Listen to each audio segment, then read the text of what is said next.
여러분이 피부과 전문이라면 병원에 오시는 피부가 예민한 분들에게 무슨 선크림을 권하시겠나요? 자, 제가 이 질문을 정말 온라인이나 메일로 엄청나게 받는데 들어보니까 여러분들도 아시겠죠?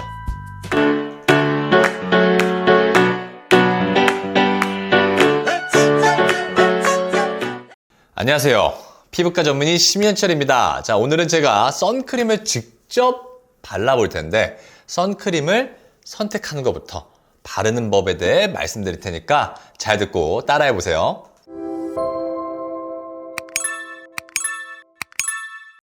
자, 선크림은 이제 유기자차와 무기자차로 나뉩니다. 유기자차는 화학적 자외선 차단제, 즉 피부 안에 흡수가 돼서 자외선을 이렇게 같이 흡수를 시킵니다. 어떤 장점이 있을까요? 자, 첫 번째는 피부에 흡수가 되니까 하얗게 백탁도 없고 또 자연스럽겠죠. 자, 하지만 피부 이렇게 안에서 흡수가 되니까 피부가 예민한 사람의 경우에는 피부에 이제 자극감이 있을 수도 있고 또한 피부 안에서 이제 홍조가 있는 사람들의 경우에서는 좋지가 않겠죠. 근데 이제 이 무기자차는 물리적 자외선 차단제를 말하는 것입니다. 즉, 피부 바깥쪽에 이렇게 막을 형성을 해서 자외선을 차단을 시키는 겁니다. 자, 이 물리적 자외선 차단제의 성분은 딱 두 가지밖에 없는데 티타늄 디옥사이드와 징크 옥사이드 딱 두 가지 뿐입니다. 근데 또 이 두 가지가 다 하얀색 돌가루 같아요. 자, 그럼 어떨까요? 발랐을 때 하얗게 되는 우리가 알고 있는 그 백탁 현상이 생길 수밖에 없겠죠. 이게 단점입니다. 자, 장점은 피부에 흡수가 되지가 않으니까 자외선을 이 피부 바깥쪽에서 차단하는 효과가 있으므로 홍조가 있거나 예민한 사람에게서는 도움이 되겠죠. 여러분이 피부과 전문이라면 병원에 오시는 피부가 예민한 분들에게 무슨 선크림을 권하시겠나요? 자, 제가 이 질문을 정말 온라인이나 메일로 엄청나게 받는데 들어보니까 여러분들도 아시겠죠? 무기자차를 권할 수밖에 없습니다. 자, 선크림에 적혀져 있는 이제 SPF라는 것은 지금 급한 대로 시중에서 그냥 올리브영에서 쉽게 구할 수 있는 거 저희 직원이 그냥 잡힌 대로 사왔는데, 자, 이 SPF라는 것은 Sun Protection Factor의 줄임말로 자외선 중에서 UVB를 막아주는 것을 나타내는 지수이고 그 아래에 또 PA라고 적혀져 있는 거 있거든요. 자, 이 PA는 UVA를 막아주는 것을 나타내는 지수라고 생각하시면 됩니다. 자, SPF가 50 이상부터는 사실 그 차이가 크지가 않아서 우리나라에서는 이 SPF 50 이상부터는 지금 여기에 있는 요것처럼 SPF 50 플러스라고 표시하고 있습니다. 자, 우리가 어렸을 때 SPF 100 이런 제품들도 있었는데 기억나시나요? 너무 옛날 얘기인가요?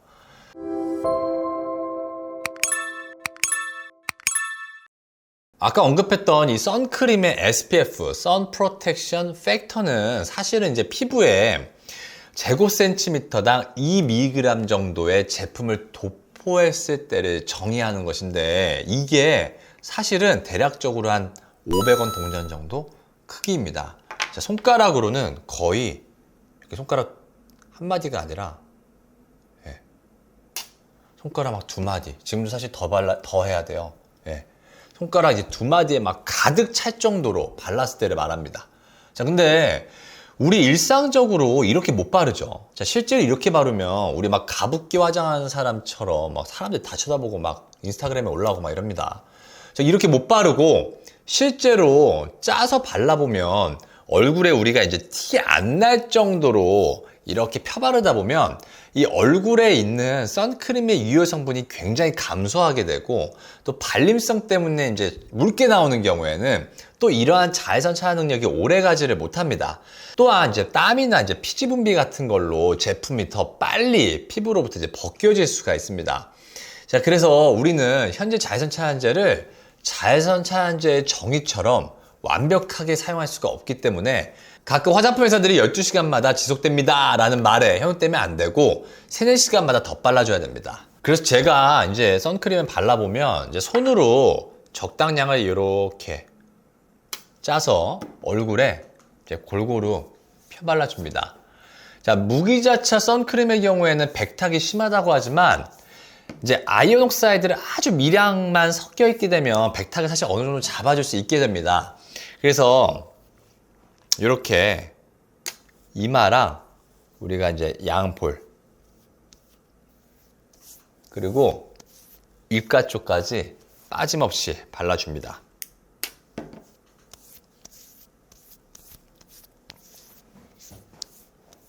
자, 근데 이제 목이랑 뒷목을 안 바르시는 분들이 계신데 항상 바르고 마무리로 이렇게 목이랑 뒷목까지 꼭 발라주셔야 됩니다. 그리고 이렇게 남아있는 건요, 손등에 꼭 발라줍니다.